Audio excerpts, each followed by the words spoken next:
Next chapter है principles of endodontic surgery.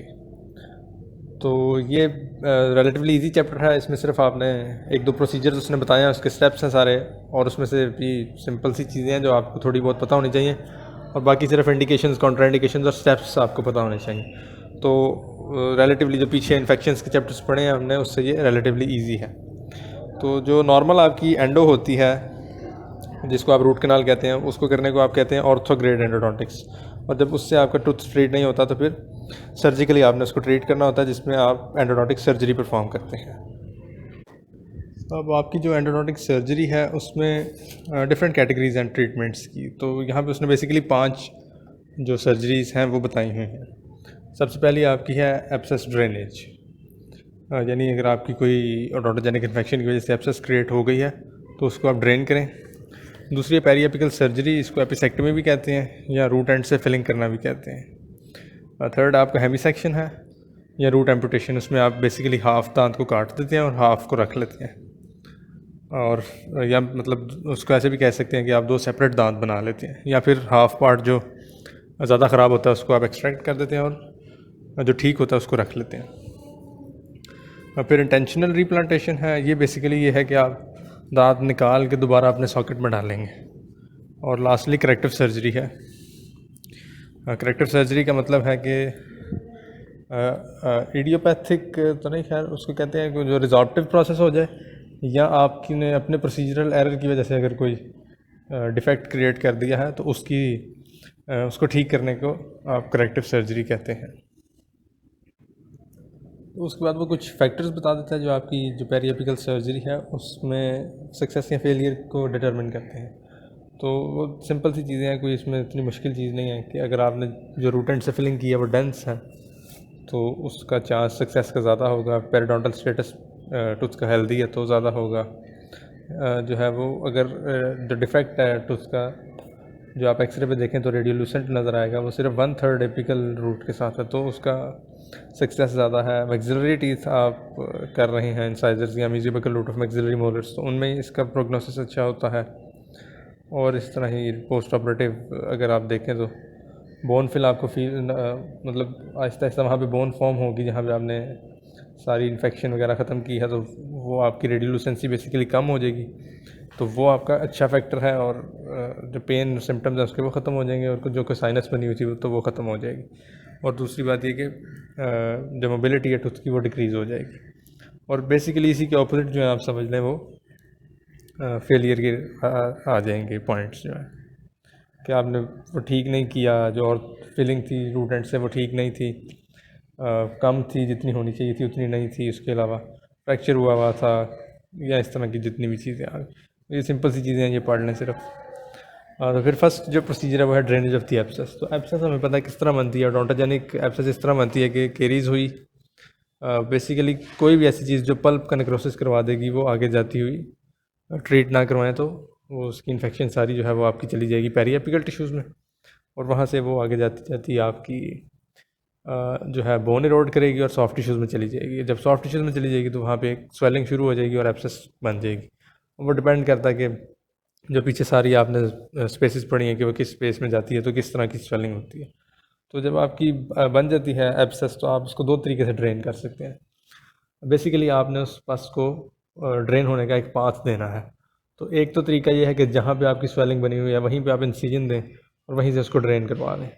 और दूसरा तरीका ये है कि आप जो टूथ है उसकी ओपनिंग कर दें, इमरजेंसी ओपनिंग कह लें बेसिकली इसको। तो जब आप टूथ के अंदर एक एक्सेस कैविटी बना के पल्प को एक्सपोज कर देंगे एनवायरनमेंट से, तो वो बेसिकली सारे इन्फेक्शन को एक पाथ मिल जाएगा ड्रेन होने के लिए। तो उसके बाद आप उसको खुला छोड़ देंगे और पेशेंट को कहेंगे कि इसको छेड़े ना, और कुछ अर्से के लिए ऑब्वियसली इसमें से पस आएगी और मुंह का जायका कड़वा होगा तो उससे परेशान नहीं होना। तो आहिस्ता आहिस्ता वो सारी इन्फेक्शन वहाँ से ड्रेन होती जाएगी। तो और उसके साथ ऑब्वियसली आपने उसको एंटीबायोटिक्स वगैरह देने होते हैं। तो जो एब्सेस ड्रेनेज है उसका सिंपल यही एक दो तरीके हैं, और इसमें और कोई बात इतनी नहीं है जो आप याद करें। सेकंड आपकी पेरिएपिकल सर्जरी। पेरिएपिकल सर्जरी बेसिकली एपिसेक्टमी को कहते हैं। अब होती क्या है, होती बेसिकली ये है कि एक ऐसे टूथ में जिसमें आपने सीधे तरीके से आरसीटी की थी और वो सक्सेसफुल नहीं हुई या किसी और वजह से फेल हो गई है और पेरिएपिकल इन्फेक्शन अभी भी प्रेजेंट है, तो आप ये करेंगे कि जहाँ पे रूट की एपेक्स जो टूथ की एपेक्स होती है वहाँ पर आप फ्लैप रेज करने के बाद जो बोन उसके अराउंड होगी उसको रिमूव करेंगे और उसकी एपेक्स को थोड़ा सा कट करके और वहाँ पे आप रेट्रोग्रेड यानी उस तरफ से फिलिंग कर देंगे। तो इसको आप कहेंगे कि ये आपने एपिसेक्टमी की है। अच्छा, अब ये पूरा इसने एक फ्लो चार्ट दिया हुआ है कि एपिसेक्टमी मतलब आपने टूथ आपके पास आया है तो आरसीटी से लेके एपिसेक्टमी तक क्या जो प्रोटोकॉल है वो फॉलो होना चाहिए। तो सबसे पहले वो कहता है अगर आपके पास एक सिम्टोमेटिक टूथ आ गया है जिसमें पेन होती है, साइनस ट्रैक्ट बना हुआ है, पल्प उसका पूरा इन्वॉल्व हुआ है, तो आपने सबसे पहले देखना है कि इसमें पहले से आरसीटी तो नहीं हुई हुई। अगर तो नहीं हुई तो आपने सर्जरी नहीं करनी, उसको आरसीटी के लिए भेज देना है। अगर आरसीटी सक्सेसफुल हो जाती है तो आपने सिंपल उसको कहना है इसके ऊपर रेस्टोरेशन करवा लें, क्राउन करवा लें या फिलिंग करवा लें। अब फ़र्ज़ कर लें कि आरसीटी सक्सेसफुल नहीं हुई तो वो आगे आ जाए, यानी फेल्ड प्रीवियस एंडोडोंटिक्स यस वाली कैटेगरी में आ जाएंगे कि अब इसमें दोबारा इवेलुएट करें कि दोबारा आप आरसीटी कर सकते हैं या नहीं। अगर तो कर सकते हैं तो आपने ये देखना है कि पेशेंट मान लेगा कि नहीं, यानी आप पेशेंट को कहेंगे कि हम ये ट्रीटमेंट दोबारा करने लगे हैं। तो ऐसा तो नहीं है कि पेशेंट ये कह दे कि आपने एक दफ़ा कर तो लिया, नहीं हुआ, आप कुछ और करें इसके साथ। तो अगर तो वो मान लेता है तो आप दोबारा एक दफ़ा आरसीटी की अटैम्प्ट करें, यानी री एंडो करें उस केस की। लेकिन अगर वो नहीं मान रहा तो फिर आपने देखना कि अब उसका स्टेटस क्या है। अगर तो उसमें कोई फ्रैक्चर हुआ है तो आपने उसको एक्सट्रैक्ट करवा के उसकी जगह कोई प्रोस्थेसिस लगा देना है। लेकिन अगर उसमें कोई फ्रैक्चर या क्रैक नहीं है फिर आपने उसका पेरिडोंटल स्टेटस देखना है। बेसिकली ये इसलिए देखना कि वो सर्जरी अगर करें तो वो सर्वाइव भी करेगा कि नहीं, सर्जिकल प्रोसीजर सारा जो है, उसके बाद ये ना हो कि वो सर्जरी करते करते ही उसकी इतना पेरिडोंटल उसका स्टेटस ख़राब हो के वैसे ही वो मोबाइल हो जाए या और कोई और प्रॉब्लम ना इकट्ठी हो जाए। तो अगर तो उसका वर्टिकल बोन लॉस 25% से कम और पॉकेट डेप्थ 5 मिलीमीटर से कम है तो फिर आप बेसिकली सर्जरी की तरफ जा सकते हैं। अगर इससे ज़्यादा ख़राब है उसका काम तो आपने बेसिकली उसको कर देना है, एक्सट्रैक्ट ही कर देना है। अबटमेंट फॉर एग्जिस्टिंग प्रोस्थेसिस अगर है तो वो भी आपने देख लेना, गुड कंडीशन है तो फिर आगे चले जाएँ, नहीं है तो फिर उसको भी एक्सट्रैक्ट करवा के प्रोस्थेसिस लगवाएं।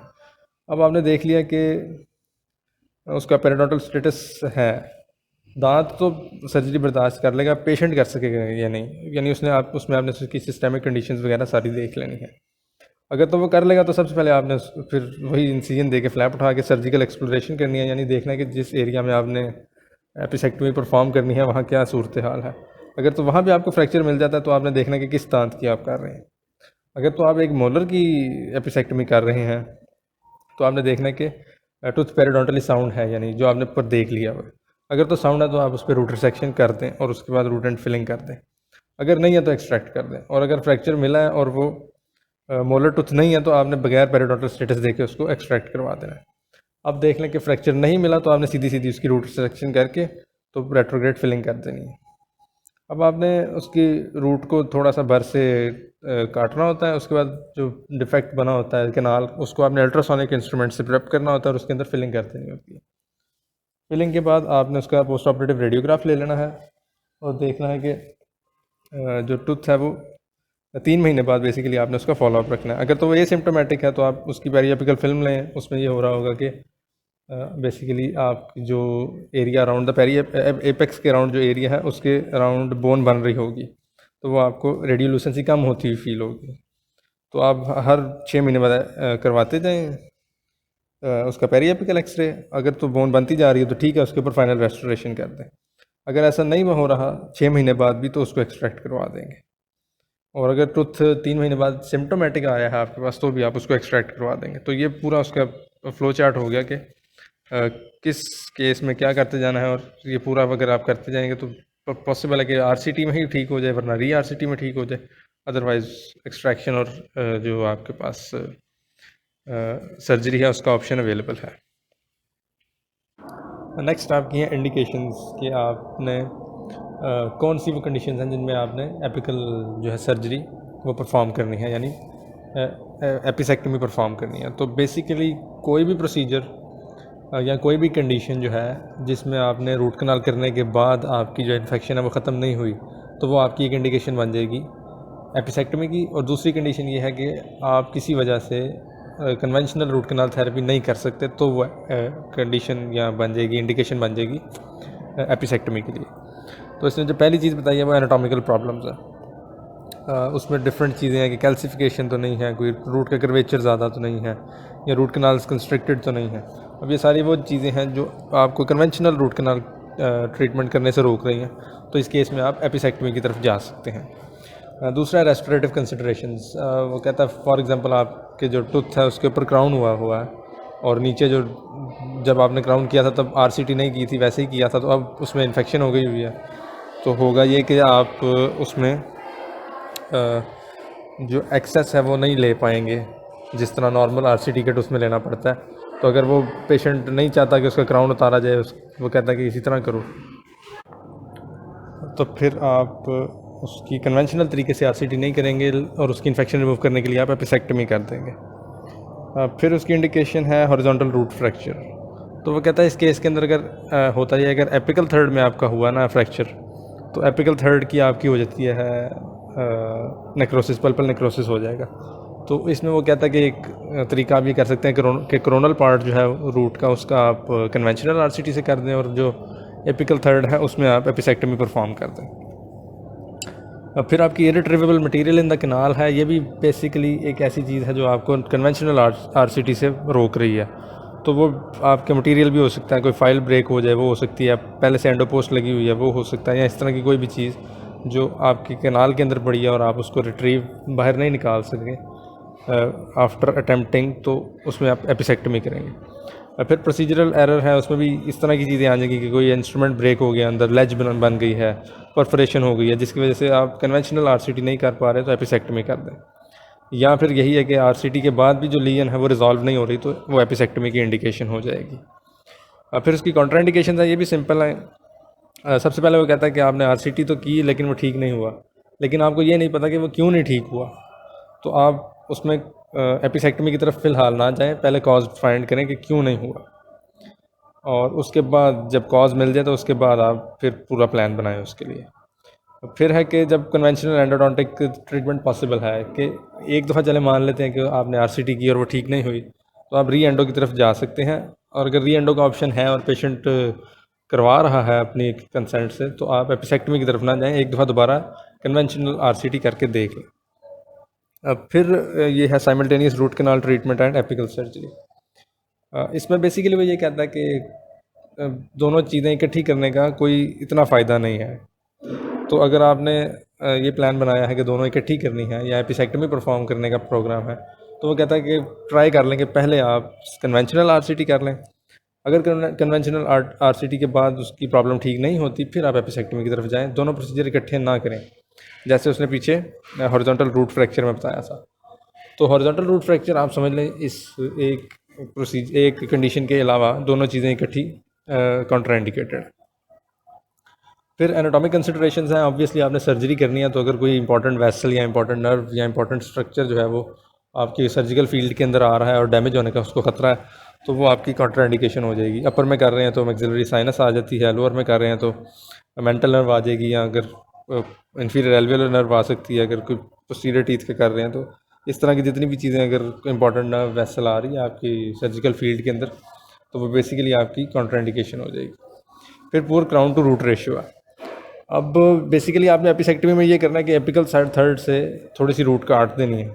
तो अगर पहले ही उसकी टूथ की रूट शॉर्ट है और आप थोड़ी सी और काट देंगे, रिसेक्ट कर देंगे, तो ऑब्वियसली उसकी जो सपोर्ट है वो पूरा जो बोन के साथ और पीडीएल के साथ है वो और कम हो जाएगा, और पॉसिबल है कि उसका पेरिडोंटल स्टेटस ख़त्म होकर टूथ मोबाइल हो जाए और इवेंचुअली आपको एक्सट्रैक्ट करना पड़ जाए। तो उस प्रोसीजर का फ़ायदा कोई नहीं है, तो ये उसकी कॉन्ट्राइंडिकेशन हो जाएगी। और लास्टली ये है कि मेडिकली पेशेंट ही अनफिट है कि सर्जरी हो ही नहीं सकती, उसको इस तरह की कोई डिज़ीज़ है या कोई हार्ट का इशू है या जो भी इस तरह का है कि वो मेडिकली फ़िट नहीं है कि उसका ये हो सके। तो ये सारी इसकी हो गई कॉन्ट्राइंडिकेशंस।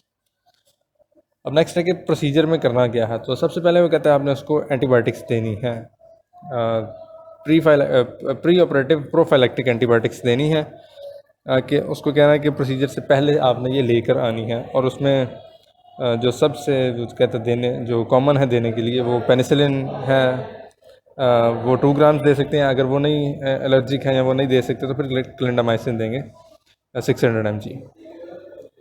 और फिर आपका आ जाता है फ्लैप डिज़ाइन। तो फ्लैप डिज़ाइन के लिए एक सेपरेट वीडियो बनी हुई है उसका, वो वहाँ से चेक कर लें कि उसमें किस किस्म के फ्लैप्स होते हैं, उनके एडवांटेजेस और डिसएडवांटेजेस क्या होते हैं।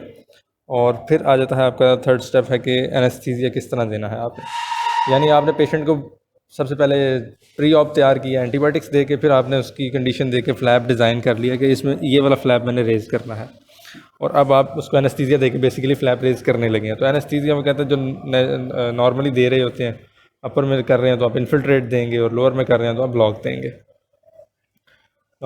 वही वाले लोकल एनेस्थीसिया देने हैं, लेकिन वो कहता है कि कोई ऐसा एनेस्थेटिक एजेंट यूज़ करें जो लॉन्ग एक्टिंग हो और उसका प्रोफाउंड एनेस्थीसिया का इफेक्ट हो। तो उसमें वो एग्जांपल देता है बुपिवाकेन की, कि अगर आप वो यूज़ करें तो उसका एक तो लॉन्ग लास्टिंग होता है, लिंगरिंग एनेस्थीसिया होता है, और दूसरा ये कि मतलब उसको पोस्ट ऑपरेटिव पेन भी फिर कम होगी। और वो फिर ये कहता है कि कुछ पेशेंट्स अगर आपके पास हाइपर आ रहे हैं या वो बहुत ज़्यादा डर रहे हैं तो उनमें आप सेडेशन भी यूज़ कर सकते हैं, या अगर कोई स्पेशल केस है तो आप उसमें जनरल एनेस्थीसिया भी यूज़ कर सकते हैं।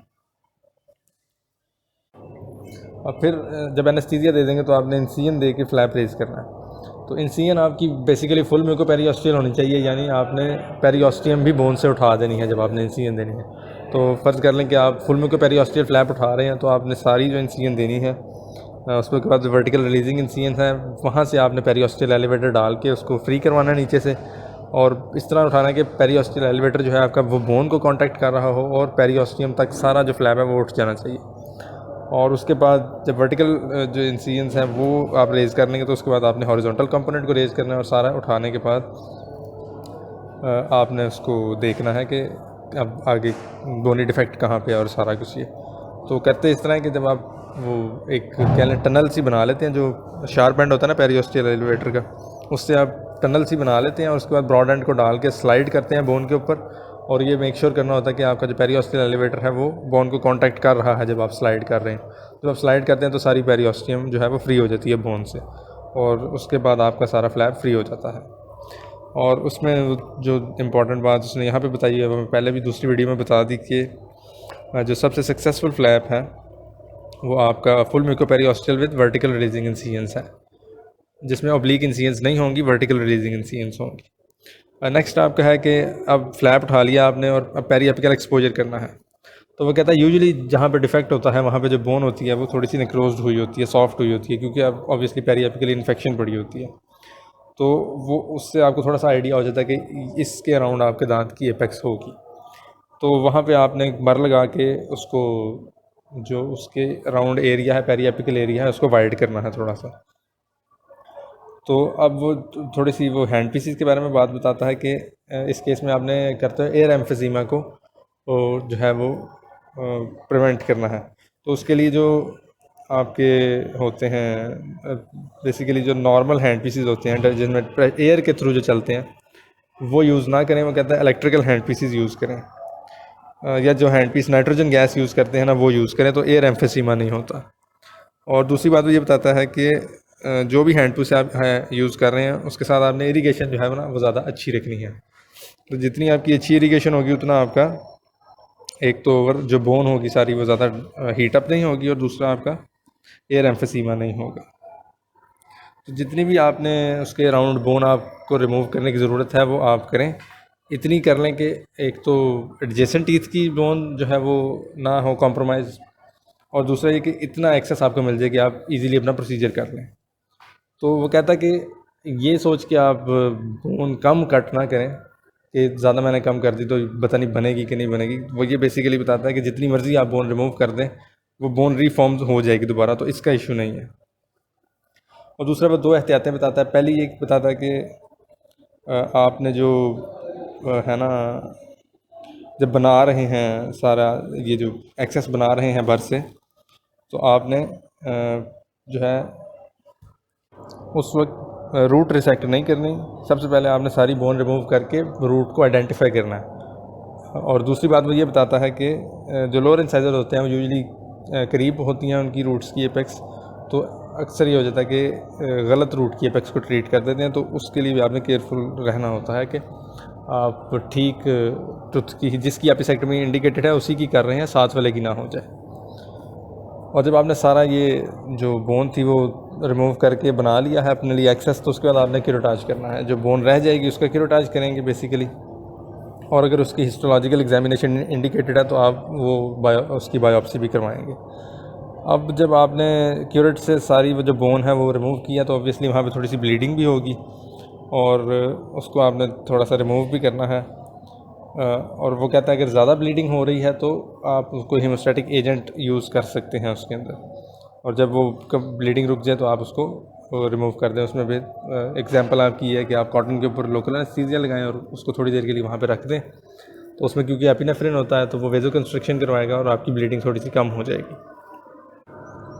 और नेक्स्ट वो ये बताता है कि जब आप कन्वेंशनल आरसीटी कर रहे होते हैं तो कुछ डिब्री होता है जो आप पेरीएपिकली पुश करके मतलब एपेक्स के थ्रू पुश करके पेरीएपिकल एरिया में फोर्स आउट कर देते हैं। तो वो जो है वो बेसिकली आपने क्यूरेट करना है। ये वो पार्ट है जो इन्फेक्टेड पार्ट होगा जो आपका टारगेट है क्यूरेटाज करते हुए, और इसको आपने ज़रूर रिमूव करना है। और दूसरी बात वो ये कहता है कि इतनी बोन भी ना रिमूव करने लग जाए कि जो एडजेसेंट टीथ है उनकी ब्लड सप्लाई कॉम्प्रोमाइज़ हो जाए।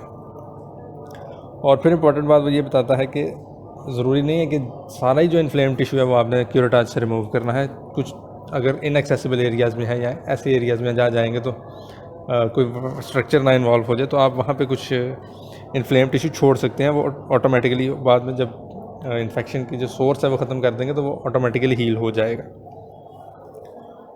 नेक्स्ट आपका जब क्यूरेटाज भी कर लिया आपने तो फिर आपकी रूट की प्रिपरेशन और कटिंग की बारी आ जाएगी। तो सबसे पहले आपने एपेक्स से थोड़ी सी रूट कट करनी है, उसको आप कहेंगे रूट एंड रिसेक्शन। तो यूजुअली वो कहता है कि जो एपिकल थर्ड होता है ना, यही वो पार्ट होता है जिसमें पूरा स्टॉपचुरेशन होती है। यहाँ वो शॉर्ट होगा और जीपी वहाँ से यहाँ ओवर एक्सटेंडेड होगा, तो यहाँ से आपने उस पार्ट को थोड़ा सा कट कर दें। और उसके लिए आपने टेपर्ड फिशर बार यूज़ करना है, और जितना आपको पोर्शन अकॉर्डिंग टू इन्फेक्शन है उतना आपने रिमूव कर देना है। यूजुअली वो कहता है 2 to 3 मिलीमीटर जो है वो रूट आप रिसेक्ट कर देते हैं, और अगर ज़रूरत हो तो इससे ज़्यादा भी कर सकते हैं। तो जब आपने कट कर दी है टेपर्ड फिशर बार से, तो उसके बाद इसमें जो इम्पोर्टेंट चीज़ है वो बेवल है। यानी आपने स्ट्रेट रूट नहीं कट करनी, थोड़ा सा बेवल रख के कट करनी है, यानी थोड़ी सी वो टेढ़ी होगी जहाँ से आप कट कर रहे हैं। और कट जब कर लेंगे तो यूजुअली वो कहता है अगर आप अल्ट्रासोनिक से उसके बाद उसको प्रिपेयर करेंगे तो उसमें मिनिमल बेवल की ज़रूरत है, ज़्यादा बेवल की ज़रूरत नहीं है। बेवल से ये होगा कि आपकी जो डेंटिनल ट्यूब्यूल्स हैं वो थोड़ी सी एक्सपोज होंगी जब आप बेवल देंगे। तो आपने ये एहतियात रखनी है कि ज़्यादा बेवल ना हो, कि ज़्यादा डेंटिनल ट्यूब्यूल्स ना एक्सपोज हो जाएं, लेकिन थोड़ा सा बेवल उसमें होना चाहिए। तो जितनी कम आपकी डेंटिनल ट्यूब्यूल्स एक्सपोज होंगी उतनी कम लीकेज होगी एपिकल रीजन से। और जब आपने रूट एंड रिसेक्ट कर लिया है तो उसके बाद आपने उसको प्रिपेयर करना है और उसके अंदर फिलिंग मटेरियल डाल देना है। तो जो प्रिपरेशन है वो यूजुअली कहता है जो अब लेटेस्ट जो चल रहा है वो अल्ट्रासोनिक इंस्ट्रूमेंट से उसको प्रिपेयर करते हैं। तो बेसिकली वो कहता है जितना आपने उसका बेवल दिया उससे 1 मिलीमीटर ज़्यादा की आपने फिलिंग करनी है। यानी अगर आपने मतलब एंड से आपने थोड़ा सा बेवल दिया हुआ है तो उससे 1 मिलीमीटर एपिकली आपकी फिलिंग जानी चाहिए। इससे कम होगी तो ऑब्वियसली वो आप जब आपने स्टार्ट में पढ़ा था कि सक्सेस और फेलियर के जो हैं क्राइटेरिया एपिसेक्टमी के, तो उसमें उसने कहा था कि डेंस ऑर्थोग्रेड फिल होना चाहिए, सक्सेस का एक फैक्टर है। तो यहाँ पे बेसिकली वो यही बता रहा है कि जितना भी आपकी समझे एपेक्स है उससे 1 मिलीमीटर एपिकल होनी चाहिए आपकी फिलिंग। और फिर वो थोड़े से मटीरियल्स के बारे में बताता है। तो डिफरेंट मटेरियल्स हैं जो आप यूज़ करते हैं। अमेलगम है, IRM है जिसको इंटरमीडिएट रेस्टोरेटिव मटेरियल कहते हैं, super ethoxy benzoic acid cement है। उसके अलावा गटा पर्चा, कंपोजिट रेजिन्स और GIC भी ट्राई किया गया है, लेकिन वो कहता है रिसेंटली MTA जो डिस्कवर हुआ है तो वो उसको ज़्यादा बायोकम्पैटिबल है बाकियों की निस्बत। अब MTA की जो ख़ास बात है वो ये है कि वो एक हाइड्रोफिलिक मटेरियल है। हाइड्रोफिलिक बेसिकली ये मतलब है कि वो वाटर लविंग मटेरियल है, उसको वाटर से कोई प्रॉब्लम नहीं है। तो एक उसकी अच्छी बात है कि उसकी थोड़ी सी एहतियात करने वाली बात है। अच्छी बात यह है कि अगर आपकी जो सर्जिकल फील्ड है उसमें ब्लीडिंग हुई हुई है, थोड़ा सा मॉइस्चर है, सलाइवा है, तो उससे उसकी सेटिंग को कोई फ़र्क नहीं पड़ेगा। आप इजीली उस कंडीशन में आपको बहुत ज़्यादा जो है वो आइसोलेशन का ख्याल रखने की ज़रूरत नहीं है। उस कंडीशन में भी आप MTA यूज़ कर सकते हैं। और जो एहतियात की बात है ये है कि जब आप सर्जरी परफॉर्म कर लेते हैं, सारा कुछ कर लेते हैं, फिलिंग कर देते हैं, तो उसके बाद थोड़ी सी इरीगेशन करनी होती है आप। तो अगर आप MTA प्लेस कर रहे हैं तो MTA रखने से पहले आपने सारा जो सर्जिकल फील्ड है वो इरीगेट कर लेनी है। अदरवाइज़ वो साथ ही उसके, क्योंकि हाइड्रोफिलिक है तो वो उसके साथ ही घुल मिल के निकल जाएगा जब आप इरीगेट कर रहे होंगे। तो ये उसका फ़ायदा है, सॉरी नुकसान है, और साथ उसका फ़ायदा ये है कि आप थोड़ी सी वेट फील्ड के अंदर उसकी फिलिंग कर सकते हैं, जबकि कोई ऐसा मटेरियल अगर आप ले रहे हैं जो मॉइस्चर में सेट नहीं होता ठीक, फॉर एग्जाम्पल कंपोजिट है, तो उसके लिए आपको प्रॉपर आइसोलेशन चाहिए हो। और इस जब आपने रूट एंड फिलिंग कर दिया तो उसके बाद आपने इरीगेशन करनी है। इसमें वही एहतियात है कि अगर आप एमटीए कर रहे हैं तो फिलिंग से पहले इरीगेशन होगी। फिर आपने उसका पेशेंट को भेजने से पहले एक सूचर करने से पहले एक रेडियोग्राफ लेके कंफर्म कर लेना है कि ठीक ऑर्थोग्रेड फिल हुआ है या नहीं, और उसके बाद आपने फ्लैप को रिप्लेस करके सूचर कर देना है। अब डिपेंड करता है कि आपने कौन सा फ्लैप उठाया हुआ है और आपने उसको किस तरह से सूचर करना है। तो जो उसने फ्लैप में बताया था कि आपने इस तरह सूचर करना है कि जिंजिवल रिसेशन ना हो, और क्योंकि क्राउन एंड्स एक्सपोज हुए होंगे अगर आपने फुल म्यूकोपेरियोस्टल फ्लैप उठाया हुआ है, तो कोशिश ये करनी है कि जहाँ से उठाया है बिल्कुल वहीं पे जाके लगे, ताकि उसमें रिसेशन और बोन रिजॉर्प्शन के चांस ना हो। तो वो बताता है यूजुअली अब्जॉर्बेबल सूचर्स यूज़ के होते हैं और मोनोफिलामेंट के सूचर्स यूज़ होते हैं, और अगर आप स्लिंग सूचर लगा दें तो वो आइडियल है जिंजिवल रिसेशन को रोकने के लिए। और फिर आपने उसको पोस्ट ऑपरेटिव इंस्ट्रक्शंस दे देनी है। उसको सारा कुछ रिटन फॉर्म में उसने कहा है कि आपने उसको इजीली आसान लफ्ज़ों में बता देना है कि ये हो सकता है, ये आपने करना है और ये नहीं करना। और उसको ओरल हाइजीन के प्रोसीजर्स बता देने हैं, फ्लॉसिंग वगैरह करनी है और फ्लूइड और इनटेक अपना ठीक रखना है, और उसको एनाल्जेसिया दे देना है, और उसको कहना है कि अगर तो ज़्यादा प्रॉब्लम होती है तो यू कैन कॉल अगेन। और फिर 5 से 7 दिन के बाद आपने उसका सूचर रिमूव करके उसको इवेल्युएट कर लेना है, और आफ्टर 3 मंथ्स आप दोबारा उसका एक्सरे करके देख सकते हैं कि जो बोन फॉर्मेशन है डिफेक्ट के अंदर वो हो रही है या नहीं। तो ये टोटल प्रोसीजर था एपिसेक्टमी का, जो एंटीबायोटिक्स देने से स्टार्ट होता है। उसके बाद आप फ्लैप डिज़ाइन करते हैं।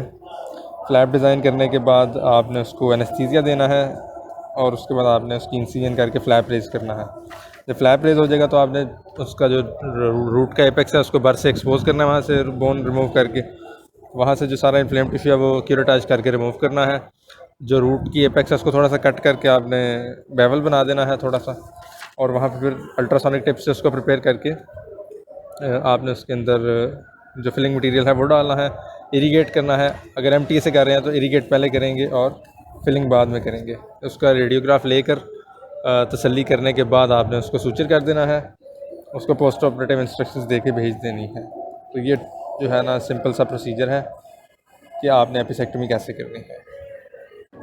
नेक्स्ट है आपकी करेक्टिव सर्जरी। करेक्टिव सर्जरी का बेसिकली ये मतलब है कि जो डिफेक्ट्स आपने प्रोसीजर करते हुए बना दिए हैं, परफोरेशंस हो गई हैं या इस तरह का कुछ हो गया, उसको ठीक करना, या फिर कोई रिजॉर्प्टिव डिफेक्ट है जिसमें इंट्रिंसिक या एक्सट्रिंसिक रिजॉर्प्शन आ जाती है, तो उनको ठीक करना, इसको कहते हैं आपने करेक्टिव सर्जरी की है। तो इसकी इंडिकेशन यही 2 चीज़ें हैं कि प्रोसीजरल एरर हो गए हैं या रिजॉर्प्टिव डिफेक्ट है। और जो कॉन्ट्राइंडिकेशन है वो बेसिकली सेम है। उसके जो फर्स्ट वन है वो है कि एनाटॉमिकली आप सर्जरी परफॉर्म नहीं कर सकते, कोई वाइटल स्ट्रक्चर उस एरिया के पास पड़ा हुआ है। सेकंड है कि एक्सेस नहीं है आपके पास, यानी लोकेशन ऑफ द परफोरेशन उसने उसको कहा है कि वो ऐसी जगह पे है जहाँ पे आप प्रिपेयर नहीं कर सकते या आपके इंस्ट्रूमेंट्स को एक्सेस नहीं होगा। और थर्ड भी यही है बेसिकली जो इसने यहाँ बताया है कि एक्सेसिबिलिटी नहीं है, आपकी अल्ट्रासोनिक टिप्स नहीं पहुँच सकती, क्यूरेट नहीं पहुँच सकता। लेकिन जो उसने टेबल में बताया वो है कि repair would create a periodontal defect, यानी आपका टूथ बाद में पेरिडोंटली कॉम्प्रोमाइज़ हो जाएगा। तो ये भी आपके लिए एक कॉन्ट्राइंडिकेशन है करेक्टिव सर्जरी करने के लिए। फिर आपने कंसिडरेशन जो देखनी है वो सर्जिकल अप्रोच है, रिपेयर मटेरियल और प्रोग्नोसिस है। जो फर्स्ट कंसिडरेशन है वो सर्जिकल अप्रोच है कि आपका डिफेक्ट कहाँ पे प्रेजेंट है, आपने उसको एक्सेस किस तरह करना है, कौन सा फ्लैप उठाना है और किस तरह उसको क्यूरेट करना है और किस तरह उसको फिल करना है, ये सारा प्लान करना है आपने। तो वो बताता है कि जनरली जो आपको रेडियोग्राफ में डिफेक्ट नज़र आ रहा होता है, जब आप क्लिनिकली देखेंगे तो उससे हमेशा बड़ा होगा, तो आपने इस हिसाब से उसको प्लान करना है। तो ऑब्वियसली अगर आप देखते हैं कि एक्सेस नहीं है और वहाँ तक नहीं ईजिली आपके इंस्ट्रूमेंट्स जा सकते, तो वो उस कॉन्ट्राइंडिकेशन की कैटेगरी में चला जाएगा और आप करेक्टिव सर्जरी परफॉर्म नहीं करेंगे। रिपेयर मटेरियल आपने देख लेना है कि कौन सा यूजुअली यूज़ करेंगे आप, तो एमटीए ही यूजुअली यूज़ होता है। और प्रोग्नोसिस भी देख लेना है कि करने का कोई फ़ायदा भी है या नहीं। तो यूजुअली वो बताता है कि जो सर्वाइकल थर्ड या फर्केशन में जो डिफेक्ट्स होते हैं, यूजुअली परफोरेशंस यहीं पे होती हैं, तो उनमें बेसिकली जो है उनका सबसे पुअर प्रोग्नोसिस होता है। जबकि एपिकल थर्ड की अगर कोई परफोरेशन आप ठीक कर रहे हैं इससे, तो उसका प्रोग्नोसिस इसकी निस्बत अच्छा होगा। और फिर आपका सर्जिकल प्रोसीजर है। तो बेसिकली इसमें सिर्फ 3 स्टेप्स हैं कि आपने एक्सपोज करना है, उसको प्रिपेयर करना है, डिफेक्ट को और फिल कर देना है। तो अगर डिटेल में देखें तो लार्जली ये जो एपिसेक्टमी के प्रोसीजर पढ़ा है आपने उस जैसा ही है। तो इतने इसने उसको इतना एक्सप्लेन नहीं किया।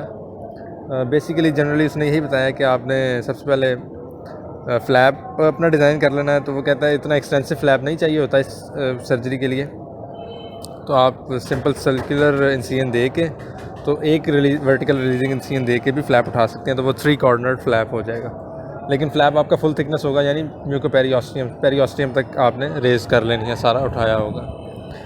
तो उसके बाद आपने जहाँ पे डिफेक्ट है वहाँ पे बोन रिमूव करनी है, उसको प्रिपेयर करना है। प्रिपरेशन में वो ये कहता है कि ये जिस तरह आप क्लास 1 कैविटी प्रिपेयर करते हैं तो उस तरह का डिफेक्ट प्रिपेयर होना है, और अगर इंटरप्रॉक्सिमल डिफेक्ट होगा तो वो क्लास 2 जिस तरह आप कैविटी बनाते हैं उस तरह का होगा।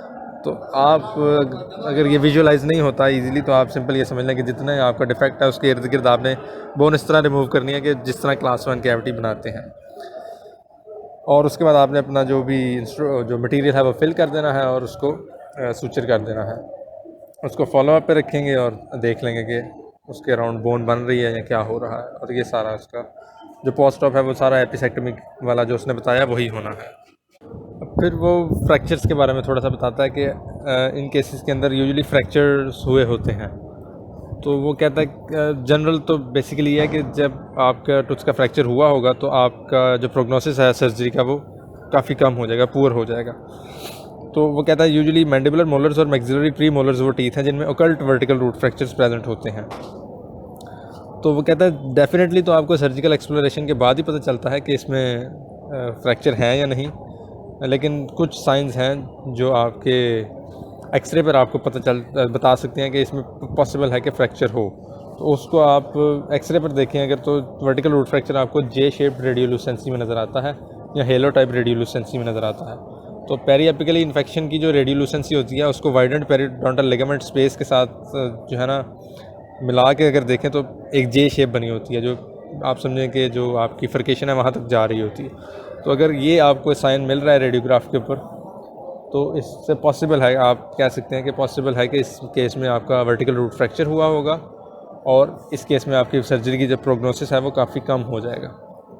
यानी बेसिकली आपकी जो है पोस्ट ऑपरेटिव सक्सेस रेट काफ़ी कम हो जाएगा। और लेकिन वो ये भी बता देता साथ कि जो आपका रेडियोग्राफिकली अगर आप देखें और इस तरह के साइंस मिल जाएं तो ज़रूरी नहीं होता कि आपका क्लिनिकली भी ये प्रेजेंट होगा। 1 आउट ऑफ 15 कहता है वो जिनमें जे शेप रेडियोलुसेंसी मिलती है उनमें ये क्लिनिकली फ्रैक्चर्ड भी होता है टूथ। और लास्ट इंपॉर्टेंट चीज़ है रिकॉल। तो वो कहता है कि यूजुअली 1 ईयर तक फॉलोअप पे अगर आप ठीक आ रहे हैं ना, मतलब एसिम्प्टोमेटिक हो गया है, बोन रीफिल हो रही है, तो इसका मतलब है कि सर्जरी जो है वो सक्सेसफुल हो गई है। लेकिन अगर 1 ईयर के बाद भी जो आपकी पेरिएपिकल रेडियोलुसेंसी थी वो कम नहीं हो रही है, उसका साइज इंक्रीज़ हो रहा है, तो इसका मतलब है कि आपकी जो सर्जरी थी वो फेल हो गई है। फिर वो बताता है कि एक चीज़ है healing by scar tissue formation. तो ये बेसिकली कहता है कि ये भी एक सक्सेसफुल आउटकम है और इसकी एक स्पेसिफिक रेडियोग्राफिक अपीयरेंस होती है, यानी नॉर्मल बोन तो नहीं बनी वहाँ पे, लेकिन स्कार टिश्यू से वो जितना एरिया था वो फिल अप हो गया है। तो ऐसे होगा कि ये रेडियोग्राफिक अपीयरेंस इसकी ऐसे होगी कि ये भी आपको रेडियोलुसेंट नज़र आएगा, डिस्टिंक्ट इसकी आउटलाइन होगी, लेकिन ये रूट एपेक्स के साथ कनेक्टेड नहीं होगा। जिस तरह पेरिएपिकल लियन रूट एपेक्स के साथ लगी होती है, ये रूट एपेक्स से सेपरेटेड होगा। तो अगर इस तरह की रेडियोग्राफिक अपीयरेंस मिल रही है तो ये इसका मतलब है कि वहाँ पे स्कार टिश्यू फॉर्मेशन हुई है। तो ये भी बेसिकली सक्सेसफुल एक आउटकम है, यानी इससे भी आप कहेंगे कि मेरी जो सर्जरी थी वो सक्सेसफुल हुई है। तो ये बेसिकली सारा जो था एंडोडोंटिक सर्जरी थी।